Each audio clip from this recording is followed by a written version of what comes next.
I like some of the Barbie Which film movies. would I rather watch again? Barbie or Oppenheimer? Like, I'd rather watch Barbie rather again. put a gun to my head at that point.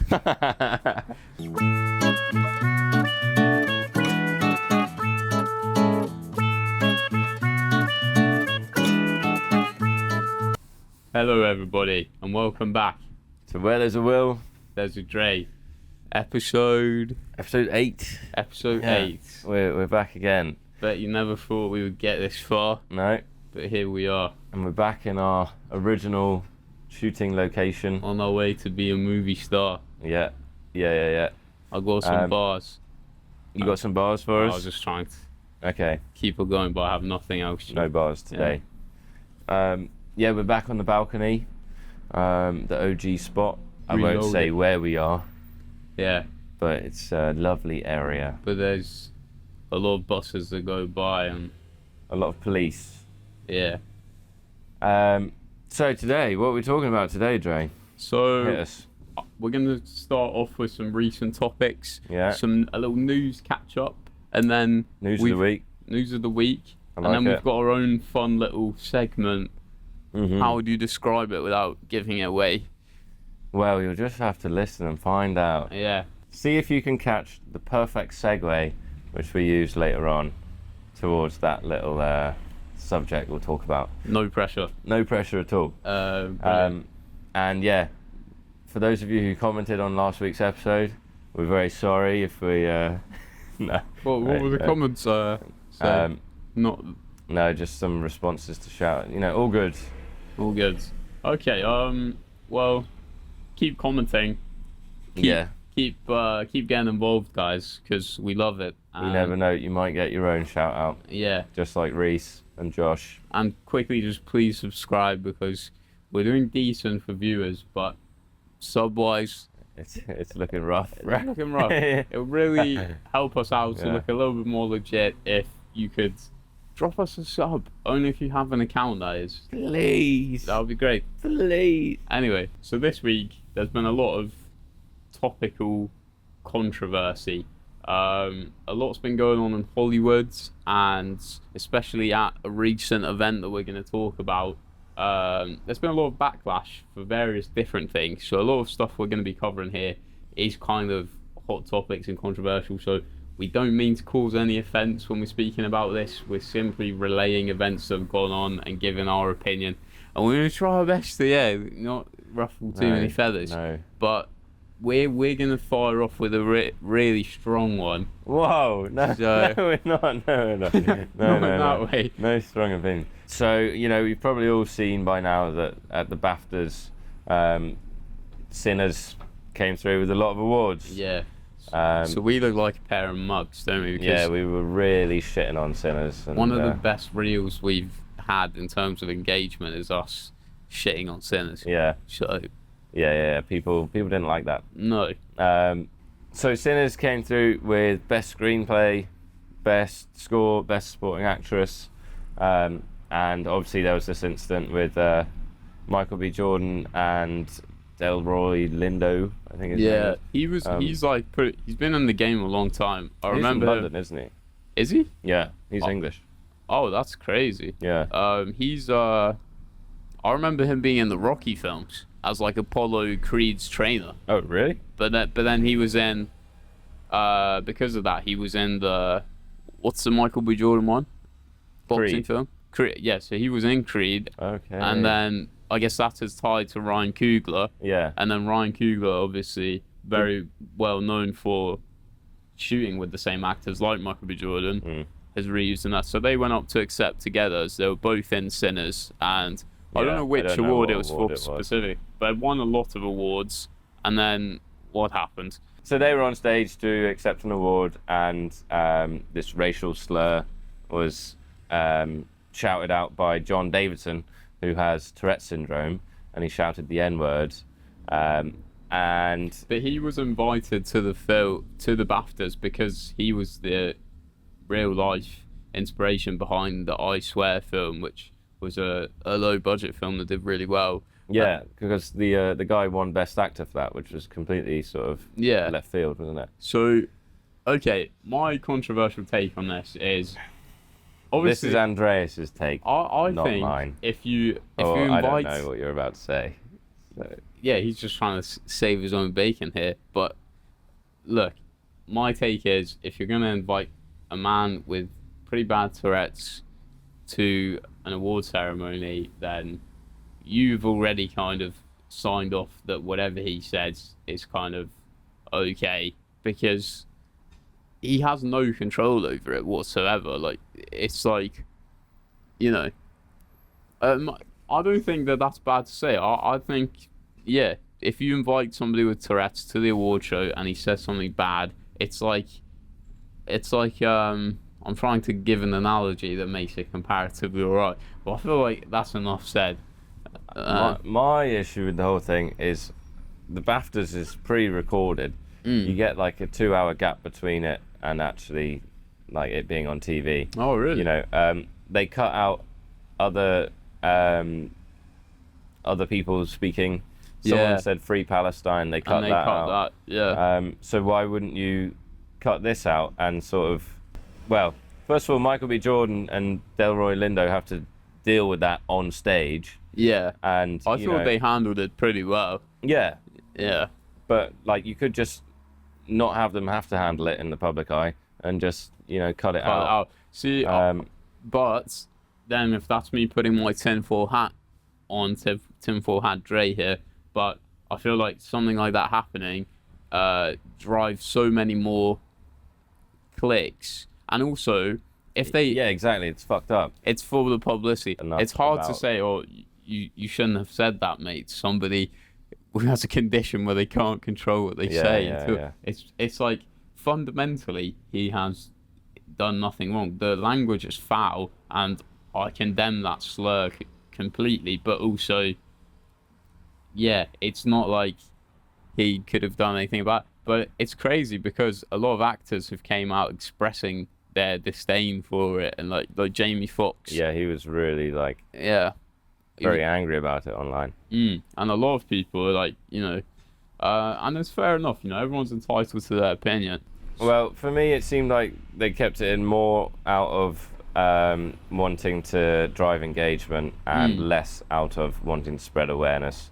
And so I think it would have been the better thing to just not include it, and they could have dealt with it privately. You know, the actors involved could have just sorted it out between themselves rather than having to do everything so publicly. You could put money on it, or in a weird way. Not that specifically, okay? But you could have put money on this guy saying something crazy, right? Like you don't put a guy with Tourette's front row at an award show where, you know, the crowd is all silent. Like, fair enough.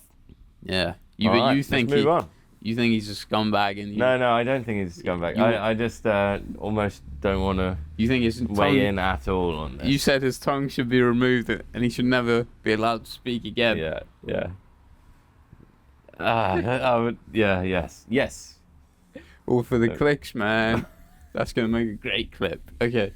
Right. So another thing that's interesting about the BAFTAs, aside from that controversy, is Mighty Supreme went 0-11 on BAFTA nominations to wins.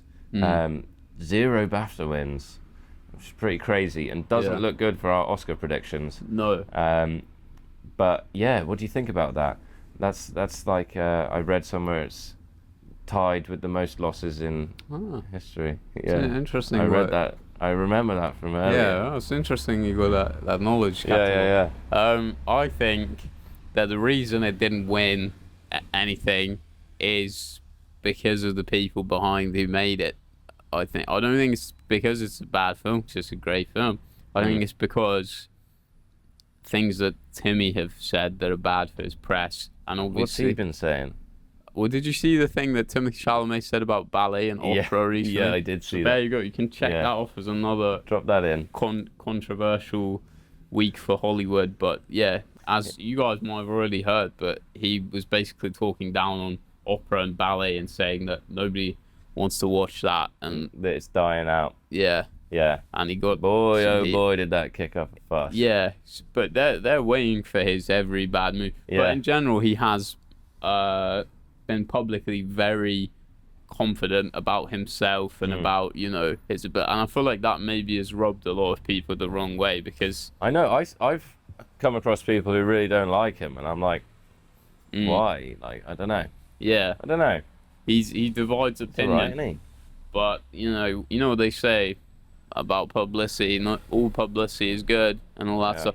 But not in the case of awards, apparently. So there you go. No. But also alongside that, you have the controversy that we spoke about in the previous episode. So we won't go into it about the Safdies and. You have to go listen to the last episode if you want to know. So interesting. Or the one before, if you want to know about that. Good allegations, interesting allegations. Bad allegations. Bad Very allegations. Bad. But good topics that we've spoken about.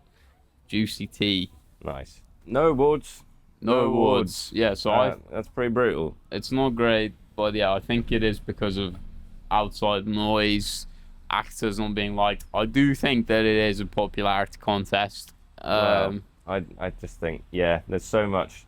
The best films don't win the best awards. It's just, let's be honest. Like, if a film is objectively miles ahead of the others, right? But nobody likes who is a part of that film, who is cast in it, then it's not gonna win any, in my opinion. Okay, let's go through Best Picture winners and rate the worst ones of the past 10 years. I am not so confident I know the Best Picture winners. We'll have to Google it. We've got a little list up here. Right. Last year, Anora. Year before, Oppenheimer. Everything Everywhere All at Once. Coda. Nomadland, Parasite, Green Book, The Shape of Water, Moonlight, Spotlight. Out of those films, which one didn't deserve to win? Would you say Oppenheimer deserved to win? Like, I think Barbie was a better film. Is that crazy to say? Do you actually think Barbie was better than Oppenheimer? Oppenheimer? I thought Oppenheimer was incredibly boring. Wow. It was. Damn. I didn't think it was boring. I thought it was a bit sort of withdrawn. The audience wasn't as invested in everything as it could have been. I didn't feel that invested in it. But Barbie was like, all right. Barbie asked some pretty good existential questions. Did it? And it actually took it to a deeper level. Yeah, but it... Did it? Yeah. Barbie asked... Did you watch it? Yes. It was like, who am I? Was the main question of Barbie. But like they figured it out but with a song. No, but it then went to like the creator of Barbie and like kind of broke the fourth wall massively. Do you remember that bit? And it was kind of like... Yeah. Had a like introspective view on like women's image and like what that is and how like Barbie kind of shaped what girls want to be. Yeah, but of course, that's the obvious thing that you're going to do if you explore Barbie. As like, what theme could we do with Barbie in 2025, whatever? Yeah, it's like, maybe we'll talk about its impact on women and their they did it well. Appearance. Yeah, it was alright. And I liked Barbie. Don't get me wrong. I like some of the Barbie Which film movies. would I rather watch again? Barbie or Oppenheimer? Like, I'd rather watch Barbie. Rather put a gun to my head at that point. No. Put a nuke to your head. It's I don't think Oppenheimer was the best film. And then I actually really liked Nora. I thought that was good. I've still not seen Nora. I know the main fact with Nora is that they spent half of their budget on marketing. Yeah. And obviously that worked out pretty well. I think for the most part, a lot of these films deserved to be considered, or like, you know, Nomadland. Nomadland I found extremely boring. Yeah. I turned it off. I think that is another film, like if the reason why we're discussing films winning for bad reasons, I think Nomadland is definitely in that contention. Yeah. Because I'm sure there was some great films that year. What was up against Nomadland? Yeah, sorry guys, we got interrupted there for a second. Someone is being arrested next to us. Yeah, we'll pop it up on screen if we have a video. But which we do. We do have a video. We took a video. Yeah. Okay. Isn't that cool? We're like yeah, we're urban. We're gritty. Anyway, moving on. Yeah. How would you like to? What have you been up to? Well, shall I say? Oh, thanks for asking, buddy. I just spent a week in Ireland, which was very nice, in Northern Ireland. Top of the morning to you. Yeah. Sorry. Had to get that one. It's actually really out of order. Yes. Is that considered racist? I don't know. Yes. Oh, You are a racist. perfect. My bad. Everything I say is for the clips now. Yeah. I was trying to views, man. Perfect. All I care about. Yeah, views. So No, it was good. Yeah. Yeah, went to Northern Ireland, did some fishing, did some boating. Nice. It was very nice. I watched a very good short film while I was yeah. out there, An Irish Goodbye. So it's about these two brothers. Let's just leave it Yeah, at yeah. that. It's All about right. two brothers. It's about two brothers. One of the brothers has Down syndrome, and so they don't want to leave him alone on this farm. He doesn't want to leave the farm, and it's a nice sort of like checking off this list of things that his mum wanted to do before she died, like a bucket list that's thing. nice. Yeah, it's So very it's nice. Like a heartwarming film, you would say. Yeah. Nice. Okay. And you know, it's got a lot of like the Northern Irish culture Yeah. baked into it, and it was very good. It was very nice. Yeah. I enjoyed it, and it got me thinking about the film industry in Northern Ireland in general, and how much it's grown there. I would argue since Game of Thrones All right. being shot there. Yeah. Or the recent one, or like the original. The original. Fun fact for you: they built Winterfell in this National Trust estate. Yeah. And when I was about 10, I got to go visit it and walk around it and stuff, nice. because it was like they were filming there. No one knew what Game of Thrones was, and yeah. So when I was wandering around, touching stuff, it's quite cool. Yeah. Actually, I feel like you might have told me that before. I feel like you've told me that you've been on a Game of Thrones set. Yeah. I mean, Yeah. that's a great segue to talk about Ireland in general Yeah. being. Top of the morning. Yeah, being a growing film hub, Yeah. a creative area where there's been a lot of good productions coming out of Ireland recently. Yeah, seems like it's getting a lot more limelight. Yeah.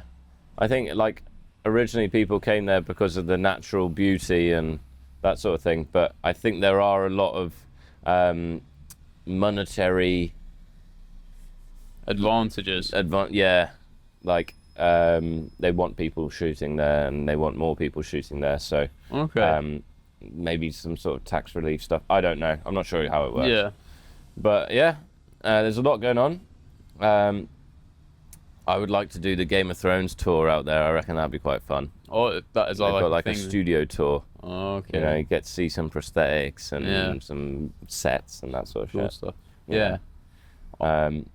I think there's a Wes Anderson tour going on somewhere in the UK right now for like Oh, really? miniatures. Because Oh. I've seen on one of my friend's story, he was like looking at the actual miniature of the Grand Budapest Hotel, and then a lot of the like miniature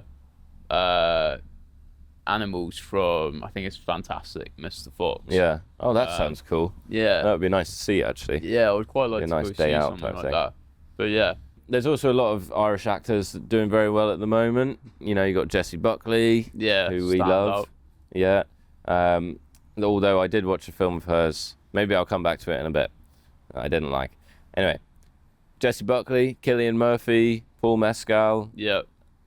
Saoirse Ronan. Is she actually Irish or is she American Irish? I'm not I sure. mean, it sounds very Irish. Yeah. Her name. Saoirse means freedom. Oh, really? Yeah. Yeah, they've got a wealth of talent in the acting Yeah. sector. But there's also a lot of films coming out made by either Irish directors or filmed in Ireland, which Yeah. we could mention. Yes. You're saying that with a little twinkle in your eye. No. Will likes to think of himself as a famous Irish director. Oh, you know me. You've done this, mate. Have Born you and even bred. got? Can't you hear my accent? Yeah. Where's Yeah. your IMDb, mate? Have you even got? I actually have an IMDb, mate. Oh, really? Yeah. Shameless I have plug. our short film we spoke about last episode is now on IMDb. Yeah, go watch last episode if you haven't seen that, Yeah. because we are just breaking it down with such positivity. Breaking boundaries. Yeah. Boy, oh boy, you don't know the amount of cuts that we had to make. So what are the films that are coming out? So List them off for me. I've only got a couple here, but off the top of my head, I was actually looking at this earlier because I'd known that you went to Ireland, and I wanted to kind of see if I could patch that into what we're going to talk about today. Nice. Yes. And I don't know if it's shot in Ireland, but I'm pretty sure the new Mummy film that's coming out, the A24 horror, has ties to Ireland. And have you seen the trailer for that? I've seen a little bit. I try and not watch trailers, to be honest, anymore. I'm doing that less and less. That's fair. But I can't avoid it. If there's something I'm excited for, or I'm not sure what it's about, I like to get a little taste. But I think trailers are fundamentally better when they don't give away the entire plot. Yeah. Just give you a little taste. I guess that's what a teaser's for. Yeah. But sometimes teasers are just like... remember when we watched the Backrooms teaser trailer the other day? Yeah. And that was like... That's good. It was good, but it gave you nothing. No. But I guess that's quite an abstract concept too. You have to introduce that to people who don't know what they're talking about. Yeah. So for me, it's like my perfect trailer is somewhere in between a teaser trailer and a full-out trailer where it gives you just the right amount of context, but doesn't give away any major plot moments. Or it's even better when they subvert it and the trailer's nothing like the actual Oh no, film. I hate that. That's Really? just being lied to. It's like when you go to watch like Sweeney Todd and it ends up being a musical and you're like, what the fuck? No one told me this was a musical. And what did I watch that was a musical? Joker 2.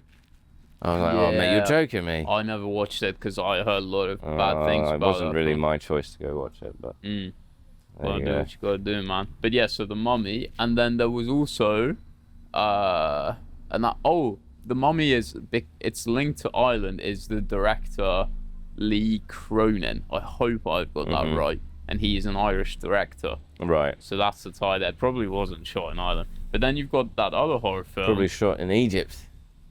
Yeah. I don't know. I mean, you would hope so, right? Yeah. That joke went so over my head. And I was like, yeah, literally, should be. Wait, is Lee Cronin that for the Mummy? Yeah. Lee Cronin. You've also got, so speaking of watching trailers and not watching trailers, I did watch this trailer. Hokum. Yeah. Hokum? Some shit like that. I don't know how you say that, but you said it was pretty scary, right? It looked really scary. Yeah. I also had no idea what it was about, which is good. It was just like, oh, this is fucking scary. Like, yeah. You know? So, but that is also an Irish director, didn't you say? Yeah. It's Damien something. All right. Yeah. Cool. We do a lot of research on this podcast. Yeah. We come in with all the knowledge and the facts. I think this has been better than other ones in terms of like getting names right. Until we watch it back and it's completely off the mark. But yeah, so Ireland, you guys are doing very well, and it's definitely seeming like a growing industry nation for the film and television industry. Yeah. Yeah. And the other nice thing is that if you want to move out there, you can get some real cheap rent in some places, like not in Dublin, but like, well, okay, I don't know. Yeah, man. The way the UK is going, you might be better off packing your bags. Might be better off moving to fucking. You get a good Guinness. That's all the man anywhere needs. else. Yeah. Please sponsor us, Guinness. Yeah. We'll get Guinness puffer jackets. Yeah. The Guinness We'll get a boys. pet like toucan or whatever it is that can sit on our wrist. The Guinness brothers. There was that series, isn't there? The Guinness family series made by the Peaky Blinders people. There's a Peaky Blinders movie coming out as well. There is. Cillian Murphy. There you go. There we go. Irish These guys lion. will love it. The old Sinners crew who love to hate on that clip we had. That's a throwback joke if you get the connection between Sinners and Peaky Blinders. If you're a Will and Dreyer, then you'll understand. Yeah. If you're on the Will and Dre flight logs, you'll get it. Huh? Don't think that's going to stick? Yeah, probably not. Welcome to the Will and Dre Island. Will and Dre's Island. Just play like evil music the whole time. Well, I've got a fantastic segue now. Right. To get us to my next topic that I want to talk about. And this is going to pull us back into the controversial recent news topics. Oh, God. And, here we go again. You know, Ireland is green. And what else is green, in quotations? The new Lantern series. As a trailer was released just the other day. Yeah. and there's been some backlash about that. Yeah. I prepped well before this, and I said, "You got to see this, mate," because I'm with the people. I think Yeah. it's not great. What did you think? I'm almost definitely not going to watch that show. Yeah. I could give less of a fuck about DC at this point. Yeah. And so if we're going to do some sort of like cowboy western take on a superhero to try and make it gritty and real, then like, I'm out. So for people at home who aren't familiar with the controversy, there's a lot of social media backlash about this trailer because, I'm no mega superhero fan. I think you're probably even less than me into superhero stuff. But this is a series that is a hallmark of James Gunn's new superhero DC franchise he's building. And, it's not been well received, this first trailer. Right. There's been a few different points of interest that people are particularly unhappy with. Hit me. Hit you? Okay. Yeah. So first off, Green Lantern, very well loved superhero in the DC comics, about a space protector group who fight loads of different evil aliens across the galaxy. Spacemen. Yeah, and they set it in this kind of like, I don't know, Texas country landscapes. Yeah. So there's that, which is like a huge thing. Okay. I think when people think Green Lantern, Maybe it's like Area 51. You know, that's the connection. They're like, okay, the desert. Yeah. That's where aliens show up. True. Who knows? I mean, you've got to give them some pinch of salt and sympathy that maybe the trailer is going to be nothing like, just like we were talking about. Yeah. It might be different. But if we're going based off this trailer alone, it just seems really safe to me. It feels like they've seen the Green Lantern movie of Ryan Reynolds that bombed, and they're like, we're gonna keep it real grounded and realistic. Yeah. Which is not what people are happy with. But then I guess, are people just never going to be happy with this sort of thing? I don't know. I feel like the sort of superhero hype is dying out, and it could be worth just giving it a rest for a few years instead of keep on pumping at it to try and get some new thing going. Like, you're not going to be the next Avengers, bro. It's not going to happen again. I see where you're coming from, but I also think that from their perspective, they've seen that Marvel's kind of dipped, and they're now trying to capitalize on that market because the money was made before. They're thinking we can do it again. Yeah. But I think this is maybe a step in the wrong direction. I mean, a positive that I can give it is I think the casting looks all right. Like, there's that actor that was in, I can't remember his name, but he's playing like the younger Lantern character. Yeah, he was in the Ridge or something like that. The Ridge. You know he's British? Is he? Yeah. Oh, mad. Because he was in an Arsenal like social media video. Really? And he's like, yo fam, or something. I was like, what?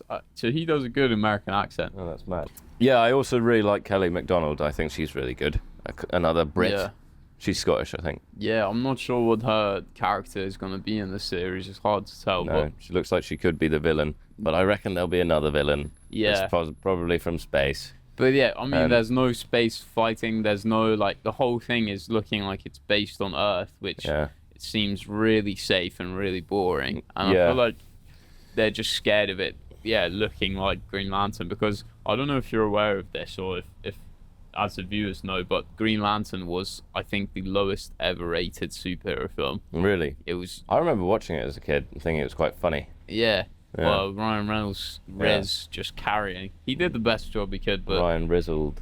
Generally, it was not held in great regard. No. Yeah.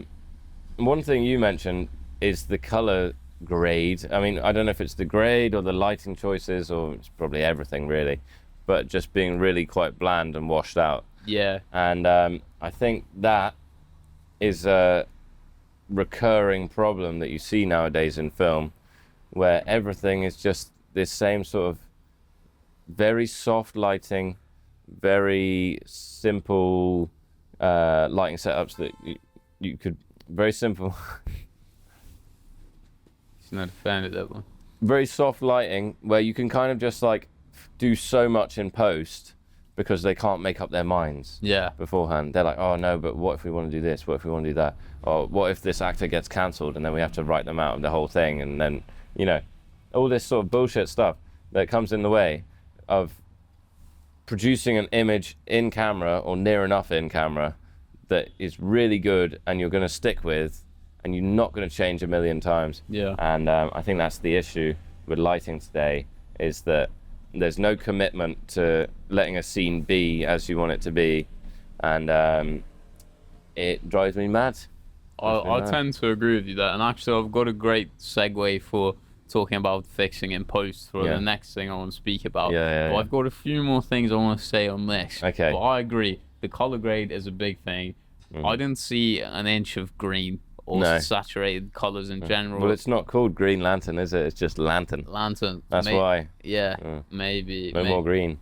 But yeah, so you've got that. You've got the grade. It's not looking very. It's not looking good. It just looks very safe and simple. Yeah. Which is fine, but it's not. That's not what you generally associate with superheroes. And I feel like there's enough superhero series like that where they're basically just humans who are like protecting people. Yeah. But yeah, like go with something a bit more out. Like The Boys is quite a good example of a good mix between realistic and superhero-y. Sure. Yeah. Because like it may not be that good, but it's colourful and like fun. I think The Boys is good. I think it does what you want it to do. I watched the first 2 seasons and enjoyed it, but I wouldn't be like rushing back to watch more. Yeah, I'm looking forward to seeing the last season.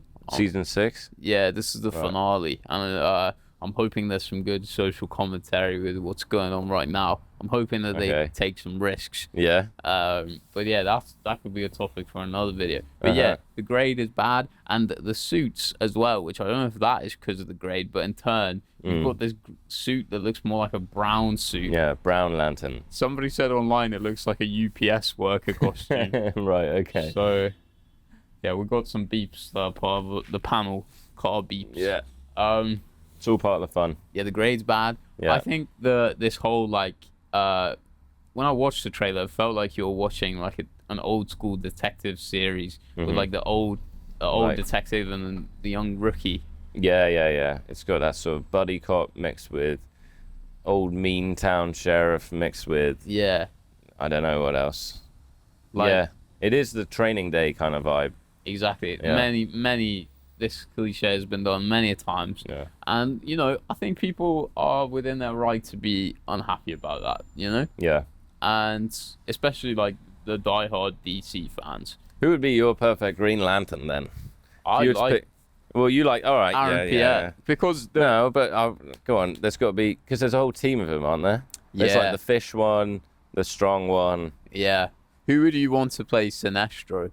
I have no idea who that is. He's the villain who... Is he orange? Is he the Orange Lantern? Yeah, but he starts off with Green Lantern, then he converts to yellow. Yellow.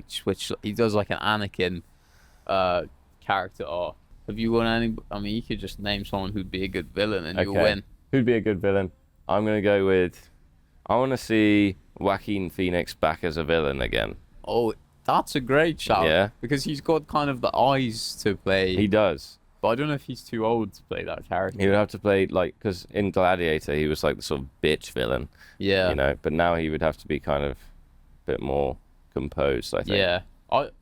Generally, the casting is not something I would look to change. Maybe the Hal Jordan as the older guy. I can't remember the actor's name, but Aaron Pierre. I like him. You like him? I like the older guy. Yeah, he was in Manchester by the Sea. Have you seen that? I know he's decent, but I don't know. It just seems... I'm just hating, maybe. Yeah. But just built-in hater. Yeah. So yeah, that was quite a recent thing, and people were not happy about it. And I wouldn't be surprised if they regrade it or change it. Yeah. They'd release Make it more green. Yeah. So this is going back to the thing, and I'm saying it's like, you know, they shoot a film and then someone's like, oh, this isn't green enough, and the studio goes like, oh fuck, we better make it more green. Yeah. So I hope you didn't shoot so that we can't make it more green. I hope you shot it all plain and simple. So yeah. So you reckon that could be some post work to change, right? Yeah. And that's a great segue into the next topic. And if you guessed it earlier on in the beginning of the episode that this would be the segue, then you are correct. Yep. The segue is post-production, and recently Ben Affleck made a post-production company, an AI-based post-production company. Oh. Yeah. Oh, we hate AI. And what's the big news of that? It was recently acquired by Netflix. Yeah. So, you got anything to say about that, Will? I just wanted to mention that Andreas is actually AI, and that this whole time he is not real. It's understandable you would feel like that. Here's 3 reasons why you're correct. It's not A, it's B, but with C. And with a hands-on approach. Just full of lies. Yeah. I ask AI to like write up a fucking summary of something. You're dropping yourself in now, yeah, man. yeah, no, fuck AI. AI, help me get my message back, please. AI, help me get custody of the kids. AI, how do I fake a urine test? So yeah, on paper it was written on an article that this company was established to utilize AI to basically help with things like fixing the lighting, fixing the framing, removing wires that are seen in shots. This is what has been... This is all bullshit stuff. Yeah. It's fucking... Which I'm not sure about. Lazy. And the fact that Netflix has acquired it means that they're facilitating moves to have a much greater impact on what we see, I feel like. And Netflix already, they put their own filters over anything that's published on their site. You're seeing it all through a Netflixified lens, if you will. What do you mean? They put a filter over something that's already... Surely not. Yeah, so when you watch a film, it's not the same as it was originally made and edited. When it goes onto Netflix, it's almost like an overlay. Like there was a lot of comments about Frankenstein that the quality looked significantly worse on Netflix than on theatrical release. Right. So there's already these elements of Netflix impacting what the viewership is of content. So how much do you even watch Netflix these days? I honestly don't watch it very much. I hardly use it anymore. Yeah, it's kind of like there's so much shit on there and so much Netflix owned stuff which just is no good. 100%. I saw a funny thing online and it was like, unfortunately your 16 streaming services don't have the film you want to watch, but you can rent it for $2.99. It's like that's so true. Like, watch this film with ads. Yeah, like Amazon Prime is a great example. Like you pay for Prime, but half of the films on Prime you have to pay for anyway. Yeah. It's so bad. It's in a all the good state. Ones. Yeah. Oh. And that's the thing, you want to support films, but you don't want to support these pricks. No, the man behind it all, who's probably AI. The Wizard of Oz. The Making Wizard of AI. AI. I worked for a client recently on some work. Oh shit! Yeah, I'm about to drop some shit serious tea. But they would consult AI for every decision they would make, and they weren't embarrassed by it and didn't even try and hide it. They wanted some help with a certain thing I won't disclose, and I asked the question about what I'm trying not to give too many details. What materials did you use to get this thing? And they literally sent me an AI response because they didn't know, and it was their own IP.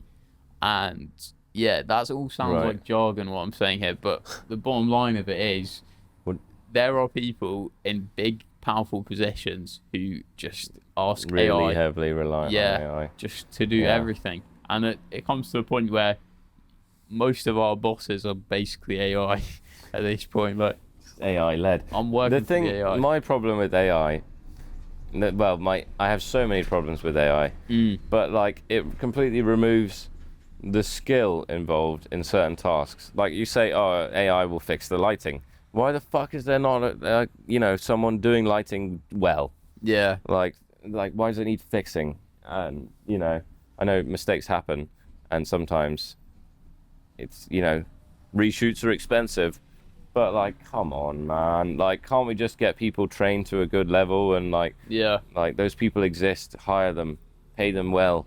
True. They'll work well. It's fucking annoying. I guess it also begs the question then. Well, do you think audiences will care about AI? I will. I will care. You as that solo man. Yeah. I think there'll be some. There'll be some hold back from people fully investing, but I do think overall it's the way the world's going. People are gonna start to accept it more. It's gonna be integrated so heavily that it's gonna be hard to avoid one way or another. When I was in the cinema recently, I watched The Bride, which I'll get onto. But there was a trailer for Audible or Booksley or some fucking book reading thing. Right. And it was just like, I watched it and I was like, is this AI? I think this whole thing might be AI. Yeah. And I was like, oh my fuck. It made me annoyed. I was like, I don't even want to fucking watch, obviously it's just an advert. Yeah. It's not a trailer. But I was like, oh, mate, come on. Yeah. Well, there are other industries that are seeming to be very against AI, like the fashion industry. One of my mates is into it. Yeah, they're heavily against AI because it kind of is the opposite of the authenticity of what they're trying to create, which is probably the same across a lot of creative industries. But I saw recently that the Gucci did an ad that was AI, and all of the comments on social media were negative. Yeah. Coca-Cola, that was a big one terrible. as well. So across the board, people are against it now, but I do think that over time people accept it as there will be less opportunity to avoid it, unfortunately. But I don't know. I'm hopeful that the soul that having human input produces will still remain important enough to people. I've got some crazy stuff to say about that as well. I don't know if I'm gonna get viewed as too tinfoil hat here, but you know how like in the Fallout series they've literally got brains in a jar that are human consciousness, right? But it's just a brain in a jar connected to a computer. Okay. I saw online recently, I don't know if this is like legit verified, so just to preface, but they took brain cells, like cells inside brain tissue, and taught it how to play like an old school arcade game. It might have been like GoldenEye or Sorry. Boring. Sorry. Anyway. Yeah. Tell me about the brain. Tell me about the brain. Tell me about the brain in the jar with the golden eye. Calculating numbers, physics. Yeah, essentially, they're teaching brain cells how to... It's not a human. They taught the cells how to play a game, and it was playing the game with extreme accuracy. Okay. So my fear is it's beyond what is AI gonna do, but it's now what are humans gonna do? Dun dun dun. Yeah. Is that no? But like but that it's gonna blend. It's gonna be. We're not gonna know the difference between. Are you human or are you AI? I see what you're getting at, you dirty dog. What the hell? You want to do some blending with the AI? Huh? We will be one. Hive mind. What's that series? That new series? With the hive mind? Pluribus? Yeah. Pluribus. Something like that. I need to properly watch that. Just to kind of... And when we were in university, we shaved our flatmate's head. Yeah. What's that? What's that going to do? I don't know. It just made me think, because there's that photo of him, because he wanted to be Professor X for Halloween. Yeah. And every time we do like the AI, like, it makes me think of him as Professor X. We'll pull up the photo. Yeah. Boom. We were addicted to watching this Russian X-Men meme video. Yeah. And it would just... Professor X. Professor X. If you know, you know. That was a goated video. Yeah. Like 5 years ago. We should get a clip of that up as well. Yeah. Play Professor X. So I went to the cinema yesterday and I watched The Bride, directed by Maggie Gyllenhaal. Okay. Starring Jessie Buckley, Christian Bale, and Jake Gyllenhaal. Pretty incredible cast, to be fair. Yeah. I mean, they were good. But the film itself was kind of lame. It was like, the sort of Bonnie and Clyde, a couple on the run from the law, and they start a sort of social movement as they go. But it's Frankenstein. And there's no character development whatsoever, and nothing really happens that you want to give a fuck about. Yeah. I fell asleep during the finale. Jesus. Yeah. I woke up to gunshots, like, oh, fuck. Wow. What the fuck's going on? And That's it was, pretty bad. It was very much the finale, if you know what I mean. Why did you fall asleep? I was tired. To be fair, I fell asleep in Oppenheimer. I think we've talked You just enough shitting about on Oppenheimer. we've talked enough about Oppenheimer and falling asleep in previous episodes. Always films. falling asleep, eh? Yeah. On set, falling asleep. Sleepy Dre. Sleepy Dre. But yes, The Bride. It made me think. First of all, I was like, is this Maggie Gyllenhaal's first directing film? Yeah. It's not. She directed something else, Okay. which I can't remember. Fair enough. But, you know, it wasn't very good. I found it confusing and boring and so on. But bear in mind, guys, Will is an incredibly harsh film critic. Like, Not really. If you check out his letterbox, Do check out my letterbox though. He's so savage. Like sometimes he's right, but sometimes take with a pinch of I'm salt. always If he right. says it's terrible, it's probably all right. Basically, that's the metric. What the fuck? Well, you're very harsh. And if I say it's good, it's a 10-10. That means it's great. Yeah, Exactly. probably. No, I'm not that harsh on my letterbox. But the only way to find out is to follow me, Yes. and then you'll be able to see If my. only I funny could reviews. pull up the receipts right now. Yeah, I probably we could. can do that for another episode. Yeah. So it made me think, what are other directorial debuts which were actually very good? And I think Very we should good. just list a few off. Maybe we don't do the sort of tier list with, you know, E and D at the bottom this time. No, but list off some ones that we think were impressive. Yeah. Yeah. I could probably name a couple. All right. Let's go back to back. Let's do, you do one, I do one, we pick a winner. I'm going to go with an easy one. I'll go with Reservoir Dogs, Quentin Tarantino. Yeah. I would give the film 6.5 out of 10. See what I mean, guys? You see what I mean? 6.5. 6.5, 10 out for Reservoir Dogs. Like, Yeah, it was I'm not pretty saying it's the good. greatest film of all time, but it's not. I like the story structure. It's like an 8. I at like least, the characters. Yeah. I haven't watched it in a while, you know. Also, but it was context. good. Context of making a film like that on the budget he did, Yeah. and what that yeah. would be made for today. What was the budget? It was low. I don't know Yeah. the figure, but Yeah. I know that he did it for a low Yeah. fee. But yeah, very good. As a directorial debut, you're like, whoa, this guy not only has potential, he's already showing off what he's able to do. Yeah. So that's me.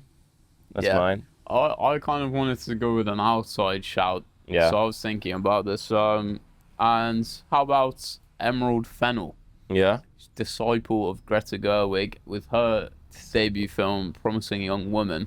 Very good movie. Not a lot of people have seen that film, and I asked them about it. But I think if we're talking about like your first film out of the gates, like it was a very strong message, very well done, Yeah. and I think about that film still. Yeah. Randomly. Yeah. So I liked it a lot. I think if we're doing that versus Reservoir Dogs, I think I might pick Promising Young Woman. Oh, really? Yeah, we'll upset Okay. some people there, I'm sure. But Yeah. Well, maybe know. I think less people will know of it. So if you haven't seen it, I think it's worth mentioning. I think there's a lot of good social commentary and some tough Yeah. topics handled in a very creative way. So I read something about that film, about a promising young woman, that That was promising. it was very promising. Yeah. The male actors that she picked, because most of the male characters in the film are like, you know, horrible people. Ill-intentioned men.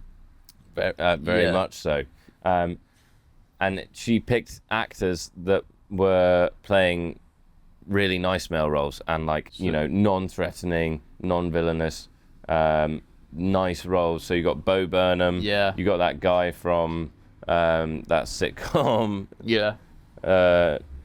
New Girl.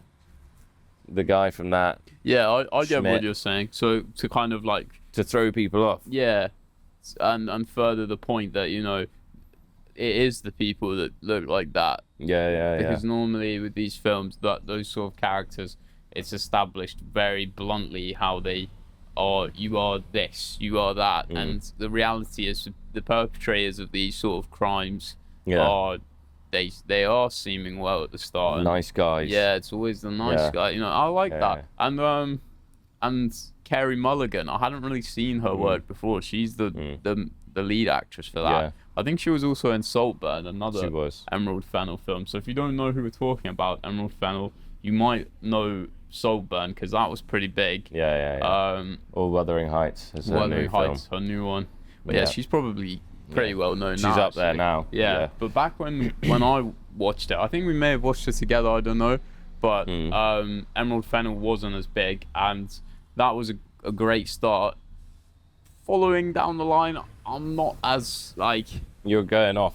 Well, she's just got a lot more creative freedom now, I think, to just kind of do whatever. Yeah, I wasn't as impressed by her films after that. I enjoyed Saltburn. I enjoyed Wuthering. I'll keep watching her films. Yeah, I'll keep... They're very entertaining films. I keep stimming and moving my legs like this. Little like shaky That's for thing. user retention. Yeah. Trying to keep viewing. Look at the knees, boys. Look at the knees. Go on, your turn then. So, all right, another film. Let me hit you with Hereditary by Ari Aster. It's a good choice. What a directorial debut. Ari Aster, Hereditary sits on my top 4 on Letterboxd. I think the film is incredible. Yeah. It's scary, it's engaging, it's fresh, and it is. I should really watch it again. Yeah. I feel like it's been ages since I watched it. And yeah, so that's a hell of a directorial debut. Yeah, that's pretty insane. And I think horror, he smashed out of the park. Yeah. Horror, any time that he did a horror film, it was good. Well, that and Midsummer, and then I haven't seen Beau is Afraid or Eddington, mostly because it seemed a bit boring. Yeah, so I think he needs to maybe stick to his guns. I know directors don't like to be put in a box, but he is genuinely really good. And there's directors like Robert Eggers, who you might come on to him in a bit, but he's stuck to one genre and it's perfectly fine. Yeah. And I would say, or like Tarantino, who you just spoke about, the genres are different, but they're also the same. If you know what I mean. The sort of action, sort of drama. It's almost kind of Western. Crime. A lot of them. Yeah. You know. His influence is always the same, but they pull into different worlds. Yeah. Yeah. That's a good way of putting it. So go on. What are you going to hit Hereditary with? Am I wrong in saying Get Out was Jordan Peele's directorial debut? Yeah, it is. I think Get Out is probably might be the best directorial debut. Well, but this is going back to what we've spoken about in previous episodes. But I don't want to go into... It is very good. Yeah. All right. Imagine coming up with Get Out as your first ever big film idea. Come on, that's insane. Yeah, but then the story of Hereditary is like very in depth and deep and. I'm by no means saying that it's. I think Hereditary. It's difficult because I think Get Out is more viewable to more people. Hereditary is might be too scary. It's a bit more niche. Yeah. Yeah. Whereas Get Out is maybe they're both scary. They're both horrors, but they're different horrors, and I think Get Out maybe does a bit more for society and commentary on race, but Hereditary is more like scary tinfoil hatty to the max. Yeah. You know what I'm saying? I also think with Get Out, Jordan Peele established his own voice a bit stronger than Ari Aster did. Ari Aster's like, okay, this guy's clearly good, but you know, in terms of distinguishing himself from other people, Get Out does that better. So maybe we should put Get Out on top for those two. Maybe, and also culturally aligning itself with something. Yeah, I think Ari Aster, if he can hit something there, that I actually think Robert Eggers has hit that sort of culture, because he's found a gap. Yeah, in terms, it's like he's hitting the traditional old fairy tale, folktale kind of stories that's exactly what are otherwise not really spoken about very much in new media, and he's filling that void. He takes traditional Gothic stories and premises and folktale. Exactly, that's a great point. Yeah. And I think Ari Aster hasn't done that, but it could be argued that, of course, that makes him better because he's coming up with completely fresh ideas. Yeah, without trying to fill a gap. Yeah, I agree. So it's all subjective, and we would love to know what you guys think. Yeah. Out of those three, maybe. Is there one? 4. We've done. Yeah. How many was that? Promising Young Woman. Okay, yeah. Not a We horror don't need though. to list them off. But have you got any others you like to I mention? mean, if we're talking Robert Eggers, The Witch is a fucking banger movie. Is that his first one? Yeah. Yeah. Wow. Seriously good. And that's also another low budget one. I think it had like a 4 million budget. This guy just went away, Yeah. and he said 80 million before this. But 4 million is insane. yeah, How much did it make? It made 40 million. so 10x 10 times. profit. Yeah, The Witch is good, and to be fair, when you're watching it, you can kind of see that it's low budget because everything is kept quite tight. One location, mostly. Yeah. A lot of just the woods. Yeah. Great film. Very good film. Yeah. Who would you have a film you would pit against that for directorial debut? Good question. I've got an outside-ish shout. I think this is his directorial debut. Yeah. Fruitvale Station. Yes, that By is Ryan Coogler. Yeah. That's, I've not actually seen that movie, so you're gonna have to tell me about it. I think you would potentially contrast it with either Get Out or Promising Young Woman, Right. as opposed to The Witch or Hereditary, because it's more, again, Social commentary. social commentary, talking about like bigger themes, but a thoroughly entertaining watch. A bit heart-wrenching, which people love that. It's not necessarily something I'm always interested in watching. Yeah. But when I watched it at the time, I was doing a study on Ryan Coogler, and I was fascinated. Also because he was very young when he did it. I think he was like 24 Yeah. or something. I think you got that right. Yeah. I know. Younger than us. Yeah. And he managed to get Michael B. Jordan. Mad. We need our version of Michael B. Jordan. Sexy motherfucker. Yeah. We haven't made that joke before. Lips. Lick. Yeah, so that, Michael. I'd like to throw that out there, but honestly, my Okay, but knowledge, The Witch comes out on top easy. that's your top of all of them. Out of all of them, directorial debut.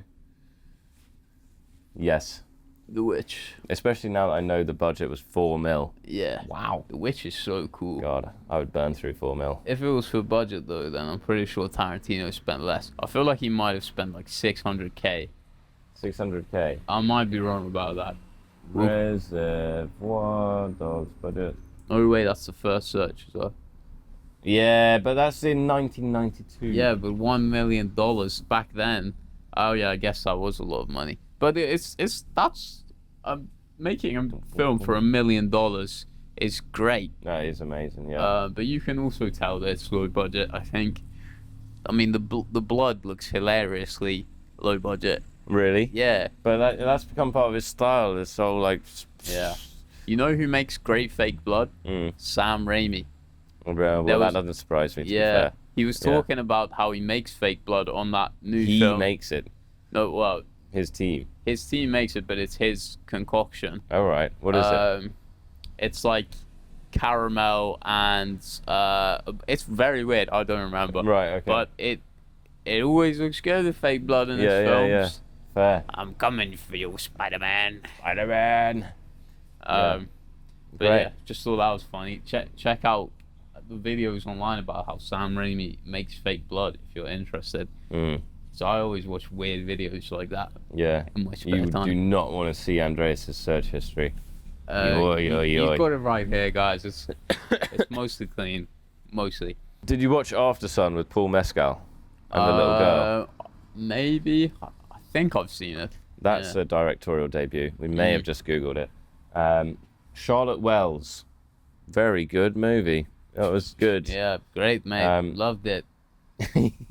It's about a man who's got a daughter and they go on holiday, and basically it's from the daughter's perspective of her remembering this holiday with her dad, potentially the last one they have together. Okay.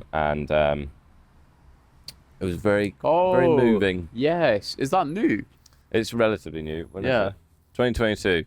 I think I have seen that one. Yeah.